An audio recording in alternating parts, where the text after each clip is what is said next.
The hashtag Women Boycott Twitter movement is in full effect. It was kicked off by the banning of Rose McGowan, an actress, from Twitter for 12 hours. People are kind of pointing out why Twitter is being crappy. They kicked her off for a reason which they say is not because she was reporting Harvey Weinstein and his terrible acts against her specifically, saying that he raped her, and she did receive a large settlement, but because she apparently shared someone's phone number on Twitter. So there's one fact. The response was overwhelming. A lot of people tweeting hashtag boycott women boycott Twitter. And so the CEO of Twitter has issued a statement kind of clarifying, kind of apologizing, saying we got to do better. His name's Jack Dorsey. He's one of the founders of Twitter. He got kicked out, came back, kicked out, came back. He said, we see voices being silenced on Twitter every day. We've been working to counteract this for the past 2 years. We prioritized this in 2016. We updated our policies and increased the size of our teams. It wasn't enough. In 2017, we made it our top priority and made a lot of progress. Today, we saw voices silencing themselves and voices speaking out because we are still not doing enough. We've been working intensely over the past few months and focused today on making some critical decisions. We decided to take a more aggressive stance in our rules and how to enforce them. New rules around unwanted sexual advances, non-consensual nudity, hate symbols, violent groups, and tweets that glorify violence. These changes will start rolling out in the next few weeks. More to share next week. There's a lot to talk about in this. But first, thoughts, 5 words or less. Welcome to 2017, Twitter. Cool. Twitters never win. Twitters never win, like quitters never win. Oh, quitters. Twitters never win. I was gonna say something about like Twitter quitters, because the. Or you could say you don't know Jack Dorsey. So there's a lot happening here. Rose McGowan, Harvey Weinstein, she settled with him around rape charges. Then she tweets about this. What jumps out most to you about this issue? What I've been thinking about with this story is the resurgence of Twitter as perhaps the most important social media platform after Donald Trump became president, because that brought so many people onto the platform, which allowed us to create these hashtags where you found this community like Women Boycott Twitter, or we were talking about something like National Coming Out Day was one of them, where you can go to these hashtags and like find people. And for a while, Twitter was a little bit dormant, but now that it has had this resurgence into pop consciousness, you see that Twitter is sort of struggling to like keep up with the user agreements and regulating the sort of content that people publish out there. I think that it's good that they're dealing with it, but it seems like there really wasn't the sort of oversight that they needed when they got so popular within the past year. Yeah, I think first of all, I think Rose McGowan is brilliant. Loved her on Charmed. Oh, that's right.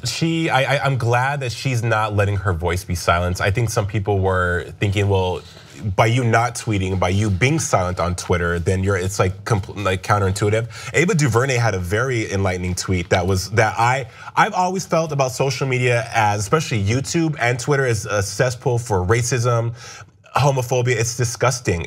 I mean, some of the comments I read on YouTube, I know you shouldn't read the comments, but come on, it's like watching a car wreck.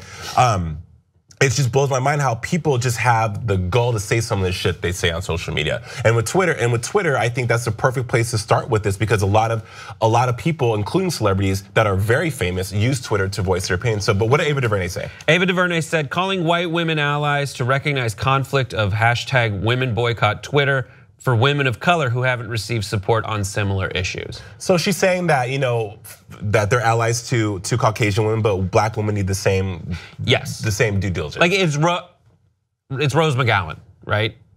Among all this, like yes, there is the Angelina Jolie's, the Gwyneth Paltrow's. This is the star of Charmed started this thing.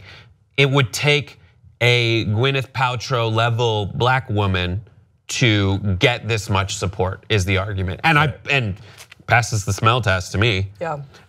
So that's one aspect of it that's very important. There's another aspect of it that is exactly what did Twitter do? From what I've read, Rose McGowan tweeted a photo of a document that she got via email, and that document was what she was, the body of that document was what she was focusing on. It was like, here's where it started. Here's the email I got that started this all. And the email and phone number of the person who sent that was in that. So incidentally, it had information of people's phone numbers and emails, which it's probable to me, my instinct is that Rose McGowan just doesn't know how to cross that off. Right. She could have cropped it, I guess, but it's Twitter, it's not Instagram where it's easier to do that. So that to me sounds like what happened. And that also to me sounds like getting Al Capone on tax evasion. She's no Al Capone, she seems to be the good guy in this, but it's like a ticky-tack way to get her to shut up. And the other justification was that it happened at midnight, it was late, and all the head honchos at Twitter were home for the evening. That all sounds like bullshit. That does sound like bullshit. And they just found a way, because this happened, we don't want to get in trouble, so we're gonna find, she broke this rule, and we're gonna get rid of it. And the rule is that you cannot post non-published email addresses, and phone numbers on Twitter. Right. And how do you feel about Jack Dorsey's response to all this? Jack Dorsey's response to all this is pretty much covering his bases, and I don't care. Like, I don't care if he covers his bases or not. The focus here is the Twitter needs to be utterly consistent in how they enforce their rules. So a lot of people are pointing out, okay, so Rose McGowan tweeted out some information from an email address, tweeted out that information incidentally. The focus was something else. Hugh Downs, who is a media personality who used to host 2020 with Barbara Walters, Hugh Downs, crotchety old man, sends out the information of someone who accused Donald Trump of raping her. So rather than the person who's reporting rape getting in trouble, why did the person who doxed a victim be allowed to stay on Twitter without getting outed? That's what some people are saying. So that is a strict like doxing inconsistency, right? Because they banned one person who tweeted out an email, contact information, and not someone else. The other aspect of it is Donald Trump, a lot of people are pointing this out, not just me, but Donald Trump violates the threat of violence. Oh yeah. The threat of violence is you can't threaten violence against someone, and when Donald Trump says, I'm going to launch, this is the last warning before I fucking nuke North Korea, I mean, sounds to me that he is breaking a term of service. But then Twitter comes back with, well, it's newsworthy. Well, Rose McGowan is reporting on something that happened with Harvey Weinstein. Harvey Weinstein has been trending for the last 2.5 weeks. That's newsworthy. You're being inconsistent. That's what's so frustrating. That's very frustrating, Brett. I read something yesterday that said that Twitter, to that effect, would allow Donald Trump to continue to violate their policies because Twitter's not making as much revenue as they should annually. Yeah. So more people are adopting the use of Twitter to get on the bandwagon and see what Donald Trump is tweeting, therefore signing up, becoming members of Twitter, and then increasing membership. That I think it's totally hypocritical because Rose McGowan wasn't like she went on purposely to give away these email addresses. The message is far more important, as you said, than what they got her for. So I agree. I think it's super hypocritical. And Jack Dorsey should have.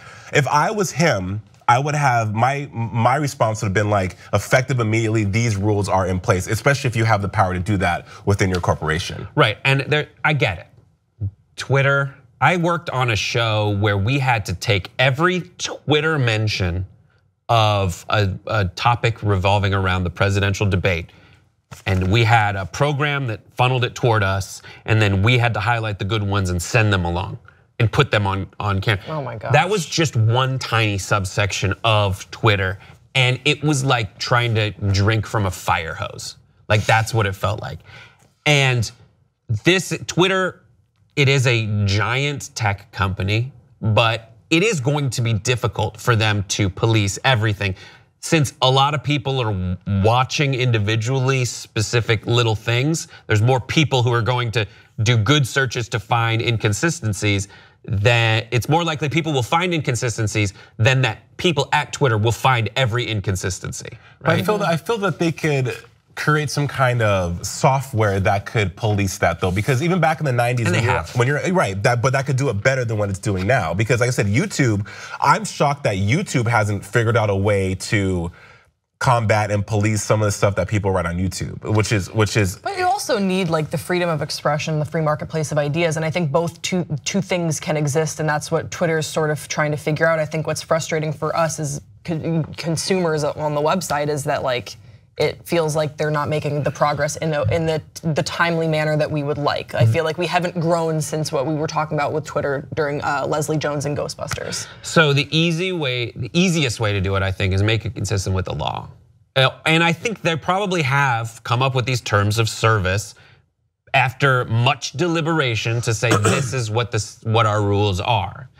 Now there is room for interpretation, but I think Jason's right when they're looking at the bottom line to say like, all right, we can get rid of some of this stuff, but if we boycott Donald Trump, if we ban him from Twitter, then half of Twitter's gonna disappear. Yeah. I do think that Donald Trump's presence on Twitter is overrepresented because if you look at things that Obama has tweeted, they get 10, 15 times more likes than what Donald Trump tweets on a regular basis. I think it's overblown, but still, I don't know. There's a lot to talk about. What do you guys think? Let us know.